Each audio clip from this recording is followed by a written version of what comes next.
នារីម្នាក់ស្រស់ស្អាតដូចផ្កាដូចជានាងមិនអាចឆ្លាញ់ខ្ញុំទៅខ្ញុំពិតជាខ្លាចណាស់ពេលកាន់ដៃគ្នាខ្ញុំមិនហ៊ានសួរថាពួកយើងតែតគ្នាឬអត់ខ្ញុំក៏មិនប្ររបស់នាងឬអត់ព្រោះតែខ្ញុំខ្លាចវាសម័យខ្លាំងពេក Call me Love this យល់ថានារីម្នាក់ស្រស់ស្អាតដូចផ្កាដូចជានាងមិនអាចឆ្លាញ់ខ្ញុំទៅ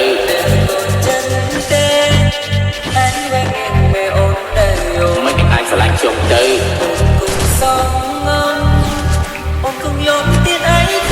ខ្ញុំពិតជាខ្លាចណាស់ពេលកាន់ដៃគ្នា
យល់ថានារីម្នាក់ស្រស់ស្អាតដូចផ្កាដូចជានាង